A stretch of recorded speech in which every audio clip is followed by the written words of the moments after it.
ആലപ്പുഴ ചേർത്തലയിലെ 4 സ്ത്രീകളുടെ തിരോധാന കേസുമായി ബന്ധപ്പെട്ട് പ്രതി സെബാസ്റ്റ്യന്റെ വീട്ടുവളപ്പിലും സുഹൃത്ത് റോസമ്മയുടെ വീട്ടിലും പരിശോധന നടത്തി. ഗ്രൗണ്ട് പെനട്രേറ്റിംഗ് റഡാർ ഉപയോഗിച്ചായിരുന്നു പരിശോധന. സെബാസ്റ്റ്യന്റെ ഭാര്യയെ കോട്ടയം ക്രൈംബ്രാഞ്ച് ഓഫീസിൽ വിളിച്ചുവരുത്തി മൊഴിയെടുത്തു. റോസമ്മയെ ആലപ്പുഴ കോട്ടയം ക്രൈംബ്രാഞ്ച് സംഘങ്ങൾ സംയുക്തമായി ചോദ്യം ചെയ്യും. ഗ്രൗണ്ട് പെനട്രേറ്റിംഗ് റഡാർ ഉപയോഗിച്ച് സംശയമുള്ള സ്ഥലങ്ങൾ തിരിച്ചറിഞ്ഞ് അവിടെ കുഴിയെടുത്തായിരുന്നു പരിശോധന. ആലപ്പുഴ ക്രൈംബ്രാഞ്ച് സംഘം ഇവിടെ നിന്ന് ശേഖരിച്ച വസ്തുക്കൾ പരിശോധനയ്ക്കയക്കും. ബിന്ദു പത്മനാഭൻ തിരോധാന കേസിന്റെ ഭാഗമായാണ് ഇന്ന് ചേർത്തല പള്ളിപ്പുറത്തെ വീട്ടുപറമ്പിൽ പരിശോധന നടത്തിയത്. വൈകുന്നേരമാണ് പരിശോധനാ സംഘം റോസമ്മയുടെ വീട്ടിലെത്തിയത്. റോസമ്മയുടെ കോഴി ഫാം തുറന്ന് പരിശോധിച്ചു. ഞാൻ പറഞ്ഞില്ല, ഞാൻ പള്ളിപ്പുറം പള്ളി പോയിച്ച് വന്നപ്പോഴാണ് ഐഷയുടെ കോളിന്റെ അതായത് എനിക്കറിയില്ല. ഓഗസ്റ്റ് 15 മാത്രമേ അറിയത്തുള്ളൂ.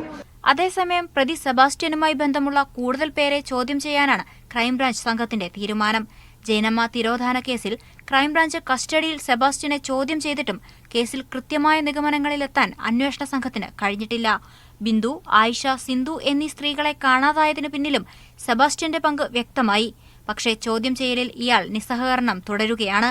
പ്രതിയുടെ സാമ്പത്തിക ഇടപാടുകൾ, സ്ത്രീകളുമായുള്ള സൗഹൃദങ്ങൾ എന്നീ കാര്യങ്ങളിൽ വ്യക്തത ലഭിക്കേണ്ടതുണ്ട്.